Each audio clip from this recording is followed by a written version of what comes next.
When Mike and Teresa came upon a little stone cottage in the middle of a vast forest, they were clueless about what they were up against. They were unable to locate any information about it online. It appeared as though it had never been seen before. They were first only perplexed by their discovery. However, when they peered into the house, they started to feel scared. Teresa and Mike were at a complete loss. What made the small stone home in the middle of the forest there? Based on the appearance of it, for decades it had been present. They moved cautiously and slowly toward the home. As they approached, a weird noise reached their ears. The woodland didn't naturally have it. They quickly realized the sound was coming from inside. Teresa used her phone's flashlight to shine some light into the house. She needed to see what was inside. "Mike, you're not going to believe this," she whispered. Mike watched as her expression changed. She slowly reached inside the house, trying to grab something. But what had Teresa just found? What was it doing there? And why had nobody discovered it before? Welcome to a Smile Story channel. Do not forget to subscribe and activate the bell button to receive all new. Now go to the story. The hike begins. As frequent hikers, not much surprised Mike and Teresa anymore. After 15 years of hiking together, they were experienced, confident, and prepared for anything. They had seen it all, from homeless camps to wild animals in the most unlikely places. They had even called the police before, after discovering suspicious activity deep in the woods. But today, what they were about to find would be the strangest thing yet. The journey into the forest. One Saturday afternoon, Mike and Teresa prepared for another hike. They always used a checklist to ensure they had everything they needed. This time, they planned to go deeper than ever before into the forest, a trip that would take most of the remaining daylight hours. Their good friend Jonathan was joining them. When they mentioned they were heading to the center of the forest, Jonathan seemed oddly eager to come along. Mike and Teresa were happy to have him. But Jonathan had a secret. One he hadn't told them. Something feels off. The weather was perfect when they met Jonathan at the forest's edge, but something about the forest itself felt off. The towering trees cast a dark shadow over the trails. It felt ominous. The hike was not beginner-friendly, and Jonathan struggled with the steep terrain. Mike and Teresa watched out for him, but he was determined to keep going. Then Mike noticed something odd: the silence.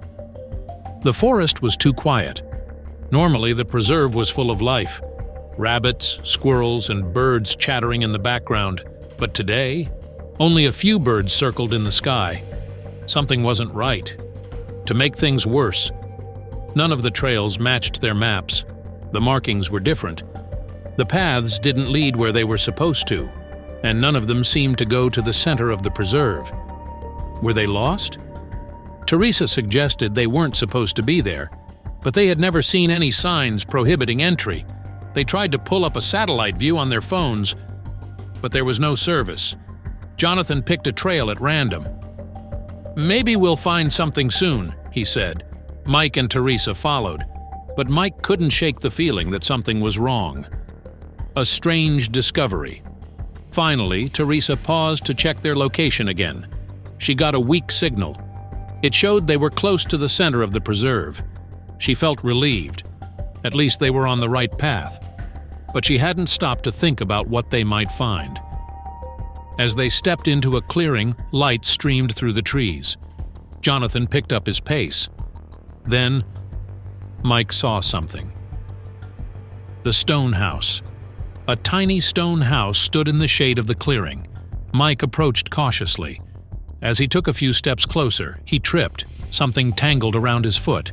Teresa hurried over to help him. Then they noticed there were wires strung across the clearing. They were about shin height, almost invisible to the eye. A trap? The wires weren't random.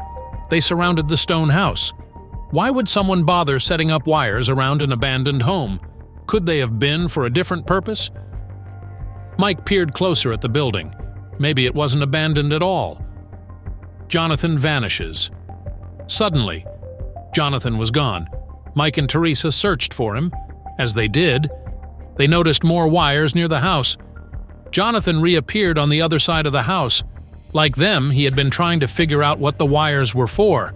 Then, they heard it. A bizarre noise. It was coming from somewhere nearby. It sounded like ticking. What's inside? The clearing made it difficult to pinpoint the source, but Teresa traced the sound to the back of the house. There was something or someone still inside.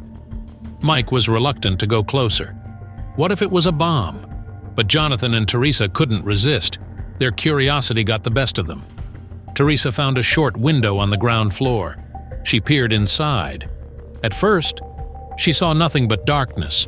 She took out her flashlight. She shined it through the window. Then, she saw something strange. A small box was hooked up to the wires. It didn't look dangerous. But why would someone put a device so far out in the middle of nowhere? Jonathan helped her open the window. Carefully, Teresa reeled in the box. She turned it over in her hands and almost gasped. What had they just found? As she showed it to Mike and Jonathan, they noticed an antenna mounted on the opposite side. Red lights were blinking urgently. Mike immediately thought it was some kind of alarm, designed to trigger whenever anyone entered the clearing. Somebody knew they were there. Teresa felt a sense of danger.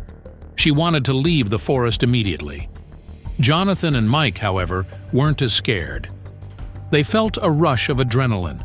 They wanted to get to the bottom of this mystery. The camera in the trees.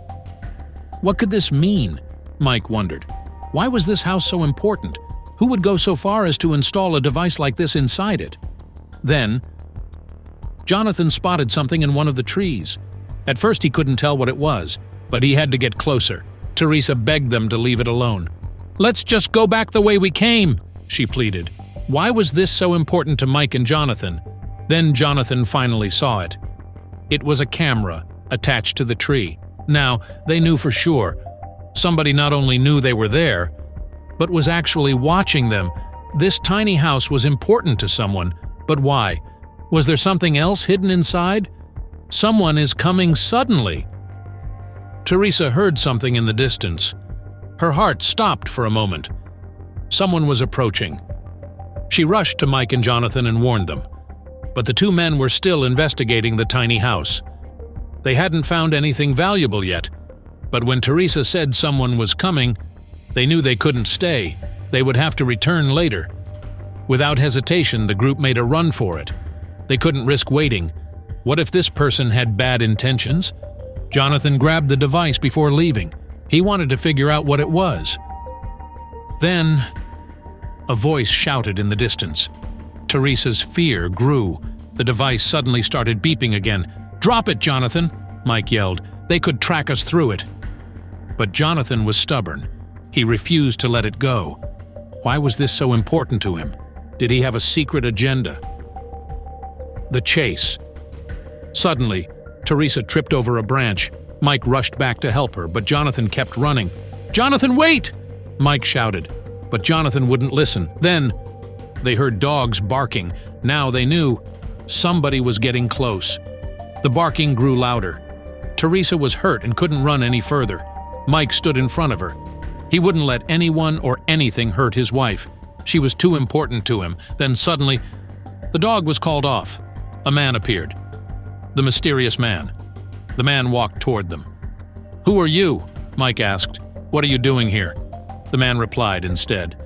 Mike felt relieved. At least this man wanted to talk rather than attack. He introduced himself. His name was Peter. He was the local forest ranger. Peter explained that he had been tracking a device in this part of the forest. Then he started asking a lot of questions. Mike and Teresa explained everything. How they had stumbled upon the tiny house and had no bad intentions. They also told him about Jonathan and how he had taken the device with him. Peter checked his tracker. Jonathan was already near the forest's edge. There was no way he or his dog could catch up to him now. Then Peter did something unexpected. He invited Mike and Teresa to his cabin in the woods. He wanted to explain everything. The truth about the tiny house. Peter revealed that the tiny house was under surveillance, but he wouldn't fully explain why. He only told them one thing. The house was a remnant of an old amusement park that had been closed for years. As a ranger, he felt it was his duty to protect it. The device Jonathan took? It was a tracking device. Peter had left it there by accident during his last visit. It was expensive, and he had hoped to get it back. Where is Jonathan? Jonathan, meanwhile, was still missing. He had the device, and he believed he had found something special. Teresa tried to call him to explain what was going on, but he didn't answer. It went straight to voicemail. Peter asked if he could accompany them to find Jonathan. He wanted to explain everything himself. The group headed back to the forest's edge, but Jonathan was nowhere in sight. Then they heard a voice in the distance. Jonathan appeared out of nowhere. He looked relieved to see them, but he no longer had the device. The final revelation.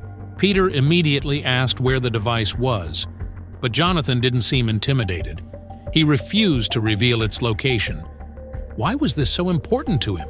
Finally, that evening, Peter told the whole story. The tiny house was under surveillance for a rare species spotted there.